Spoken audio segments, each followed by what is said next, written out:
Bon début de semaine, madame, monsieur, bonjour. Voyons ensemble les titres au sommaire de ce journal. Rentrée solennelle de la deuxième session de l'Assemblée nationale ce 2 octobre. Un seul point à l'ordre du jour, le discours du président Adama Bictogo sur les activités parlementaires à venir, la vie politique ivoirienne, économique et sociale du pays. Le Premier ministre Patrick Achi y représentait le chef de l'État Alassane Ouattara à cette cérémonie. Ce 2 octobre, c'est également la rentrée universitaire unique en Côte d'Ivoire, une rentrée universitaire 2023-2024 marquée par l'ouverture de l'université de Bondoukou qui accueille ses 510 premiers étudiants. Une rentrée qui concerne universités publiques, universités privées et grandes écoles privées en Côte d'Ivoire. Et puis dans ce journal, retrouver un élément bilan sur la prise en charge des enfants rendus vulnérables par les crises survenues en Côte d'Ivoire. Après plus de 10 ans, le programme semble porter ses fruits avec chaque année plus de centaines d'enfants scolarisés et pris en charge. Développement dans ce journal. Bienvenue à tous. La deuxième session ordinaire pour l'année 2023 de l'Assemblée nationale est ouverte. Les 255 députés de l'Assemblée nationale étaient attendus ce jour à l'hémicycle ivoirien pour une cérémonie solennelle d'ouverture. Une cérémonie avec un seul point à l'ordre du jour, le discours du président Adama Bictogo sur les activités parlementaires et à venir de la vie politique, économique et sociale du pays. Le Premier ministre Patrick Achi y représentait le chef de l'État Alassane Ouattara. C'est une deuxième session de l'Assemblée nationale dont nous parle Moussa Konaté. On regarde. Cette deuxième session, désormais instaurée dans le fonctionnement du Parlement ivoirien, fait suite à l'adoption de la nouvelle réforme constitutionnelle le 25 juillet dernier. La modification comportait dans son article 94 que chaque année, le Parlement se réunit en plein droit en 2 sessions ordinaires. La première session de l'Assemblée nationale commence le 3e lundi ouvrable du mois de janvier et prend fin le dernier jour ouvrable du mois de juin.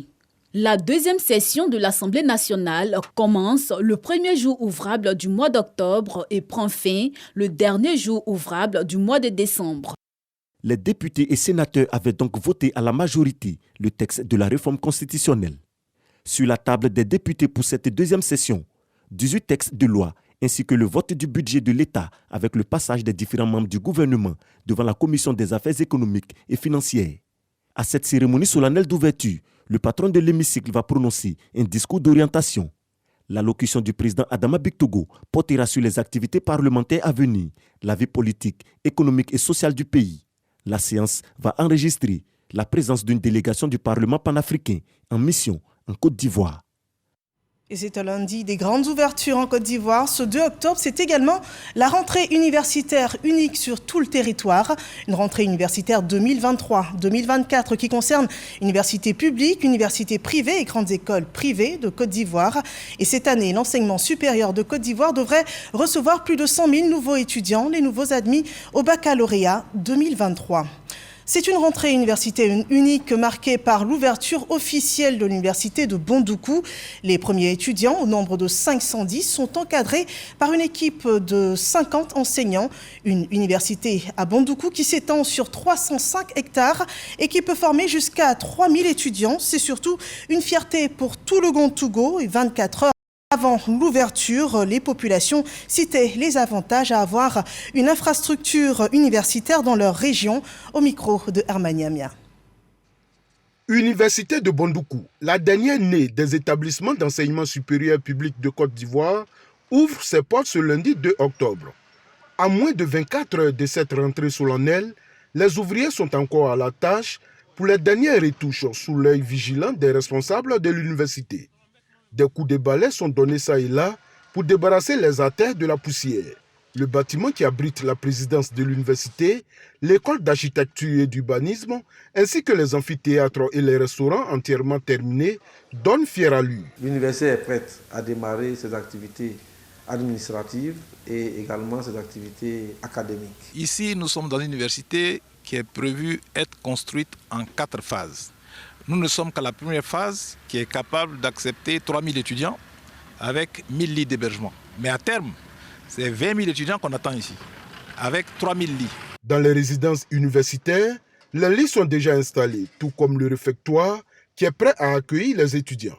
Les amphithéâtres et les salles spécialisées ont aussi reçu tous les équipements. Le président de l'université indique que les étudiants pour ce premier contingent seront tous logés dans les résidences universitaires. Les dispositions adéquates ont été déjà prises à cet effet. On n'aura pas ici des étudiants qui vont lutter des bancs. Dans la ville de Bondoukou, élus et cadres, guides traditionnels et religieux, citoyens lambda et élèves sont tous heureux de bénéficier d'une université dans leur région.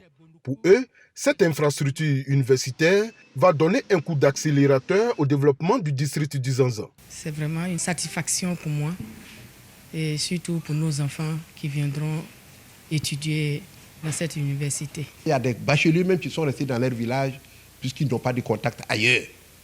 Et cette université viendra à résoudre beaucoup de problèmes. Merci au chef de l'État pour l'université de Bondoukou, tant attendue. C'est une université régionale parce que aujourd'hui, Bondoukou, Bouna et Abengro vont se frotter les mains. Nos enfants n'iront plus à Abidjan pour Cambodge, comme on le dit. Pour cette première phase, ce sont 510 étudiants qui seront accueillis dans cette université, qui est un véritable joyau architectural construit sur une superficie de 305 hectares. La fin des travaux est prévue pour le 31 décembre 2023. Et la reprise des classes est une saison redoutée par certaines personnes en raison du lot de frais à débourser. Serge Collier présente le cas de veuves et enfants détenus. Fort heureusement, ces personnes vulnérables bénéficient d'actions sociales, soit du gouvernement, soit d'associations. Et dans ce cas, l'ONG Minoj s'engage auprès de 200 enfants orphelins et enfants de détenus des cas sociaux de la commune de Yopougon. Akale a 13 ans. Il est élève en classe de 4e.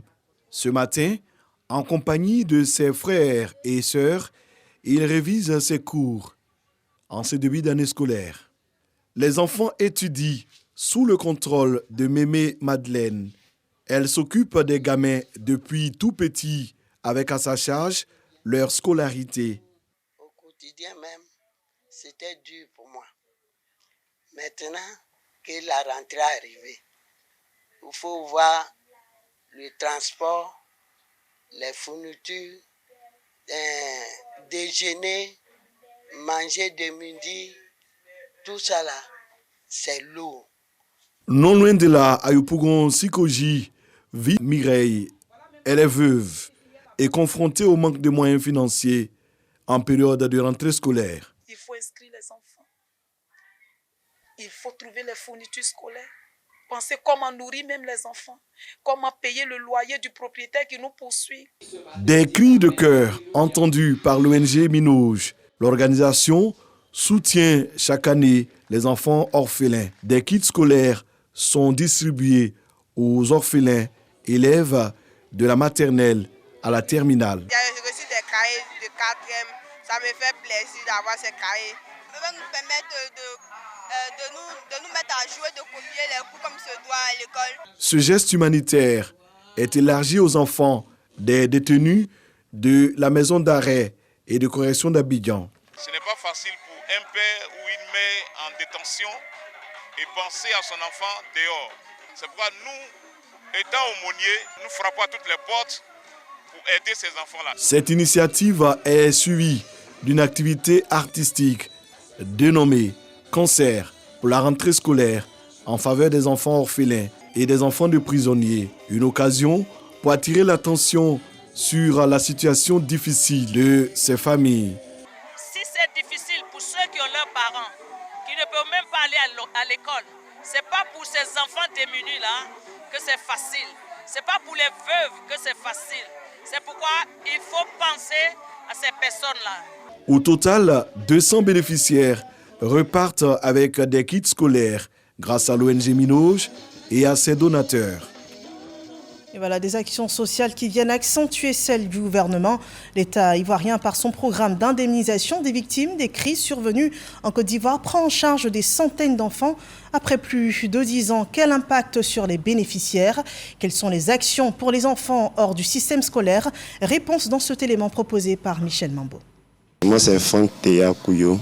C'est durant la crise 2011 que nous avons perdu notre père. J'avais pratiquement 9 ans. J'étais en 6e. Moi, c'est Nangui Zoba Abraham Jean-Just. Lui, c'est mon petit frère. Bon, nous, comme ça, on a perdu notre papa. Je me nomme Yakuiki Leslie Cynthia. Je suis orpheline de père et de mère depuis la date du 8 avril 2011. Franck et Francesca, sa sœur. Jean-Juste et son petit frère Mathieu et Leslie. Avec eux, plusieurs autres enfants pour qui tout semblait perdu après le décès de leurs différents géniteurs en 2011 au cœur de la crise post-électorale. Plus aucun soutien, ni moral, ni financier. Plus rien, plus personne. Le début d'un calvaire. Moi, je fréquentais au collège moderne de Cocody. On habitait aux 2 plateaux. Je marchais aller-retour. Je n'avais pas l'argent aussi pour manger. On n'avait personne. On pleurait chaque fois. Quand c'est la rentrée, on pleure. Ils m'ont dit, va avec tes enfants. S'ils ont reçu, c'est pour toi. S'ils n'ont pas reçu, c'est pour toi. J'ai abandonné l'école pour tenter d'aller à l'aventure. C'était pas facile pour moi. J'ai rencontré toutes sortes de difficultés là-bas. Dans cette grisaille, une main tendue, celle du président de la République, Alassane Ouattara, à travers le programme d'aide aux victimes des crises post-électorales. Un programme porté par le ministère de la Solidarité et de la lutte contre la pauvreté et qui inclut la prise en charge scolaire des enfants des victimes. Ça fait presque 8 ans, nous recevons les dons ou les prises en charge concernant nos enfants. Il faut reconnaître l'utilité et le geste qui est fait à travers le gouvernement. Depuis près de 11 ans, moi je touche cette prise en charge. Et ça m'aide beaucoup. Le président a eu pitié de nous. Qu'il continue d'avoir compassion de nous et qu'il y ait encore plus compassion pour trouver du travail à nos enfants. Depuis le début du processus, en 2016, 1745 prises en charge scolaires ont été distribuées aux enfants de victimes blessées, mutilés et autres victimes mineures du fait de la crise. Une opportunité offerte et les bénéficiaires en sont bien conscients. Priorité donc au travail et les résultats sont probants. Je suis aujourd'hui en première année de master en finance comptabilité et ça m'a permis d'être un élève comme tous les autres. Je n'avais pas de problème de fourniture, de kaki, de documents et tout. C'est la prise en charge qui m'a donné espoir parce qu'on partait frapper à toutes les portes pour pouvoir avoir l'argent pour nous scolariser. Et la prise en charge a permis que je puisse continuer les études jusqu'à ce que j'ai mon diplôme de formation. Au titre de l'année universitaire 2022-2023, j'ai fait la licence 3 de droit privé à l'Université Nord-Sud en attente de mes résultats afin de pouvoir m'inscrire en master 1 de droit privé. Toutefois, triste réalité. Pour certains, reprendre le chemin de l'école relève encore de l'utopie car, une fois encaissés, les chèques qui devraient servir à leur scolarisation sont utilisés à d'autres fins, comme le fustige ce sketch de sensibilisation. Mais et le reste de l'argent que le ministère a donné là? Quel argent?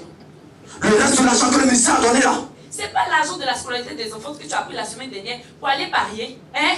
Une faille dans le processus que se chargera de corriger le comité de suivi mis sur pied à cet effet. Et pour offrir la chance à un plus grand nombre, plusieurs portes s'ouvrent pour ceux qui ne réussissent pas à intégrer le cursus scolaire classique.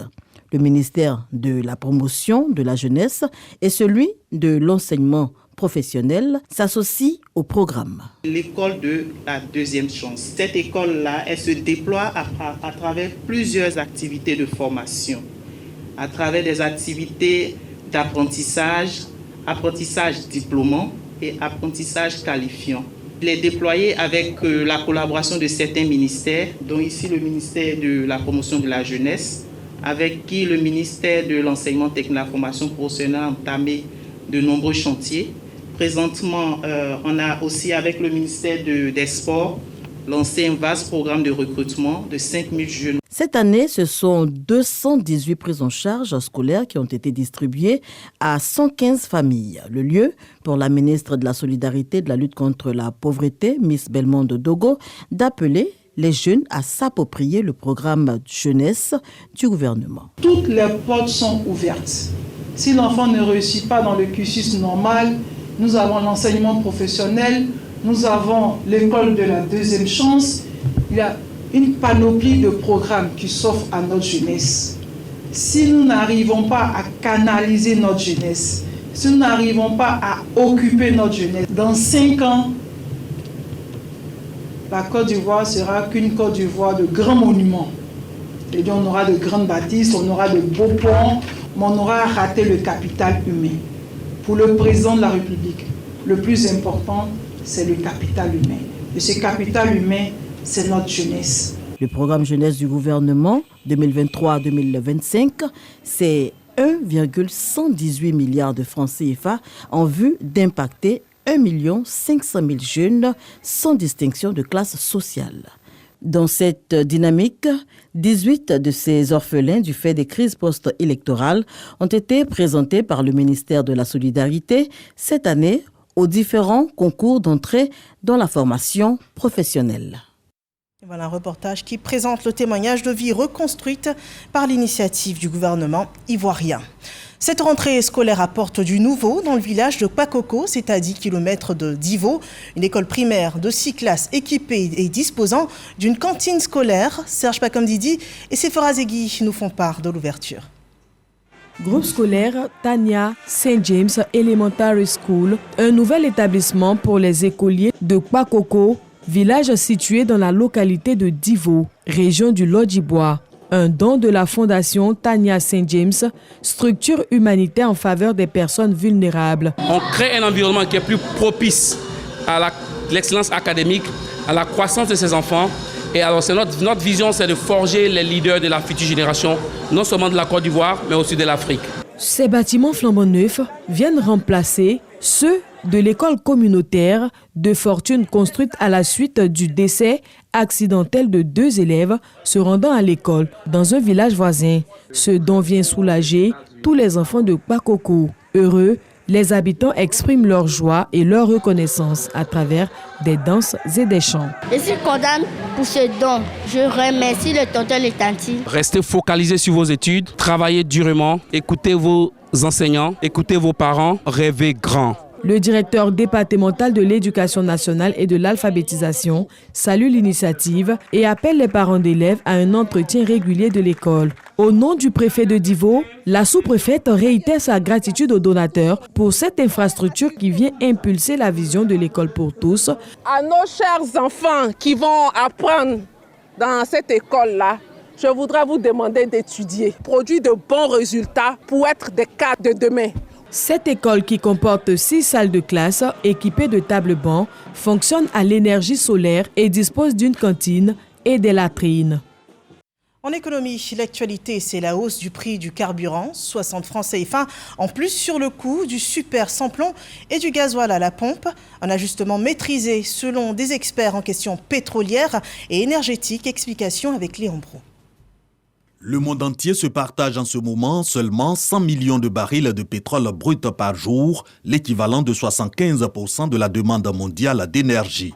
Ce déficit causé par la crise russo-ukrainienne et la forte relance post-Covid des activités économiques et industrielles est creusé par la récente décision de la Russie et de l'Arabie Saoudite de réduire de 1 300 000 barils par jour leur production de pétrole brut. C'est un déficit immense que les marchés ne peuvent supporter et qui affole évidemment les places de marché internationales. Du coup, le prix du pétrole brut grimpe et lorsqu'il grimpe, nous assistons vraiment à une tension sur le marché international. C'est une tension qui affecte tous les pays du monde. Tous les pays, ce n'est pas l'apanage d'un gouvernement en particulier. Et donc, cela se ressent immédiatement sur les prix à la vente des produits pétroliers, dont notamment les carburants. Voilà qui explique la hausse du prix du carburant depuis ce dimanche 1er octobre 2023. 875 francs le litre de super et 715 francs le gasoil à la pompe, soit 60 francs CFA, la majoration des anciens prix en Côte d'Ivoire. À la différence de certains autres pays qui ont, eux, appliqué directement la répercussion. C'est-à-dire que le prorata de ce qui a été causé par l'envolée des prix internationaux, ils l'ont directement répercuté sur les produits pétroliers disponibles à la pompe. Dans le cas de la Côte d'Ivoire, ce n'est pas pareil. La Côte d'Ivoire adopte un mécanisme d'ajustement. Il s'agit pour l'expert d'un ajustement social, le gouvernement préservant contre ses efforts le pouvoir d'achat des populations. Il convient de reconnaître que dans le cas de la Côte d'Ivoire, nous sommes dans un ajustement qui est effectivement social et qui n'a rien à voir avec les répercussions qui sont pratiquées dans certains autres pays d'Afrique, où par exemple les répercussions qui ont été récemment enregistrées sont de l'ordre de 25%, alors qu'au niveau de la Côte d'Ivoire, quand on prend par exemple l'essence qui est passée de 815 francs à 875 francs, nous sommes dans un ajustement d'un ordre nettement inférieur à 8%. Trop tôt pour quantifier les efforts du gouvernement, mais ceux consentis dans le cadre des chocs derniers du pétrole représentent entre 700 et 800 milliards de francs CFA par an.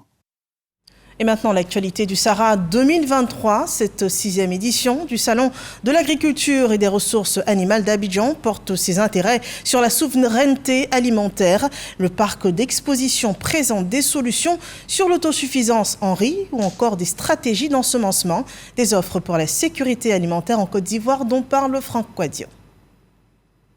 Du bon riz au sous-marin offert à la dégustation des visiteurs, du riz produit par de petites mains dans nos champs. Les productions agricoles font vivre 2/3 de la population ivoirienne, mais constituent surtout un maillon important de la souveraineté alimentaire nationale. La question est au centre de ce Sahara 2023. Cet étudiant en agronomie s'y intéresse particulièrement.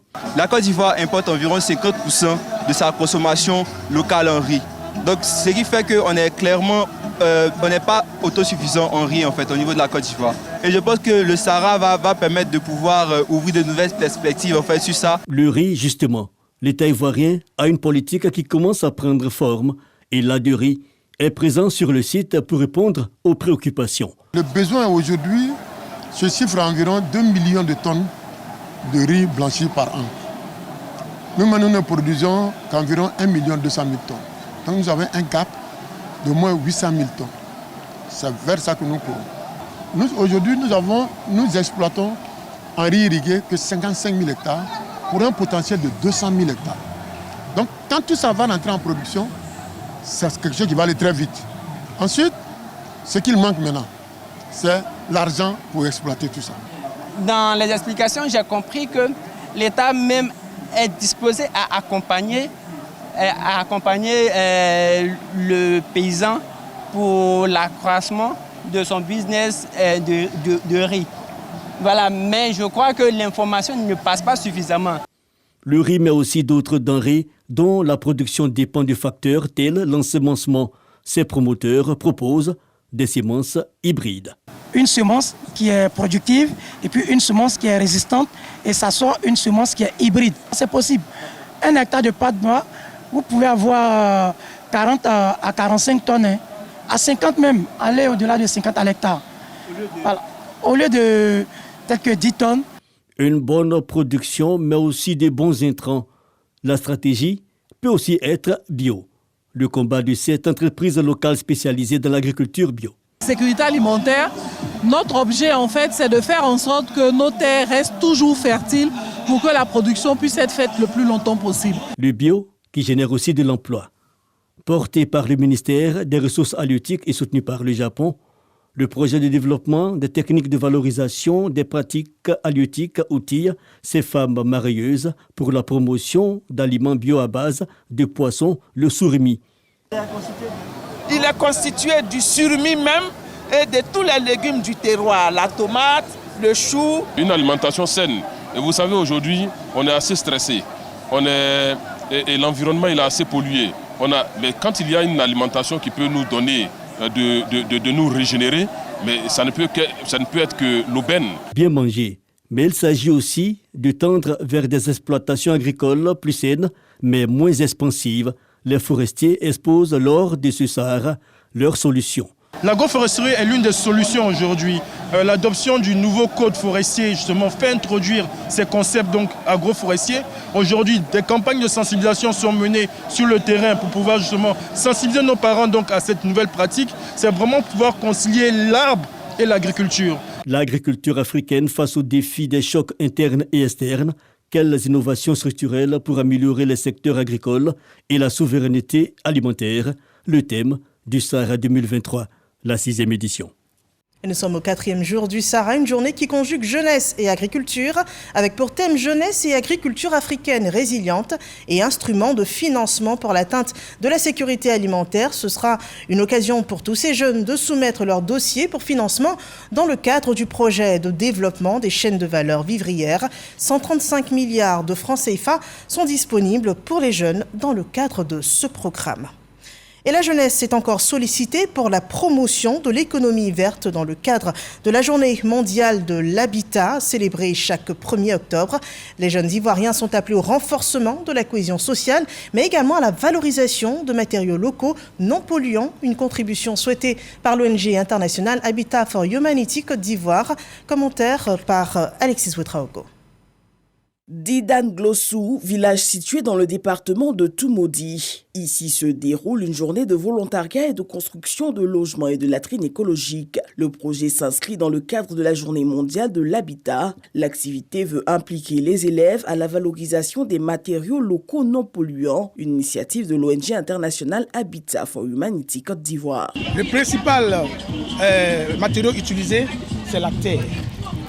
Cette terre, elle est extraite à environ 60 cm en dessous de la surface. Pour pouvoir l'utiliser, on la fait passer à travers un tamis et la terre tamisée se retrouve de l'autre côté. Et c'est cette terre-là qui est utilisée pour faire les briques. C'est vrai que nous voulons améliorer les conditions de vie des personnes et nous devons préserver aussi la nature que nous avons trouvée. Habitat for Humanity fait un plaidoyer pour la construction d'infrastructures plus vertes. C'est un travail en chaîne, en équipe.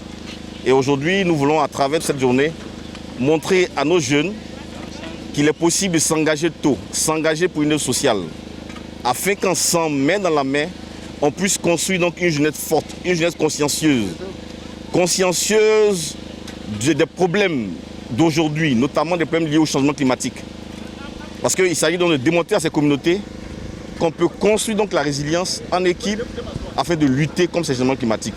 Les jeunes apprennent des techniques de production de briques à partir de terre, notamment le bloc de terre comprimé et stabilisé BTCS. Grâce à cette méthode moins polluante, 55 logements écologiques ont pu être réalisés et sont destinés aux populations du village.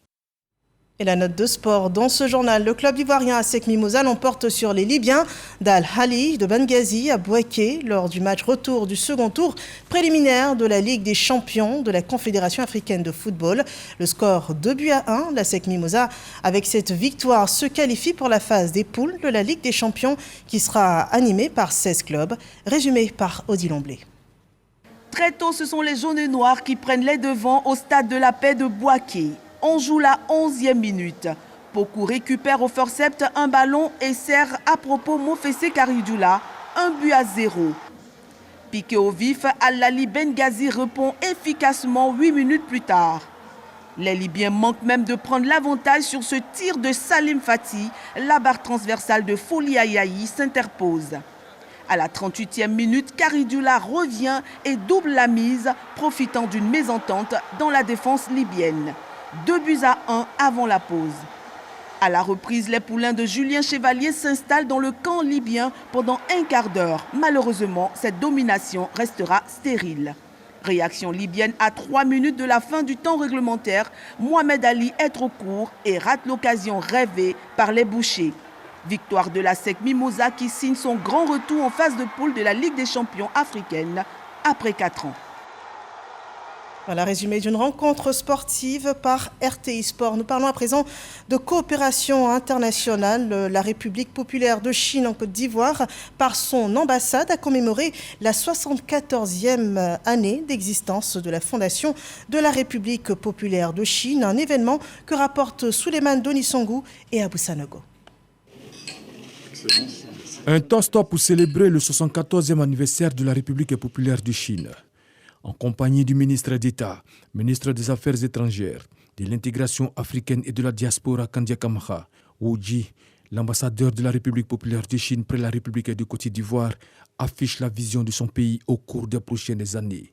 La Chine continuera de maintenir une ouverture de haut niveau, de fournir de nouvelles opportunités au reste du monde grâce à son nouveau développement.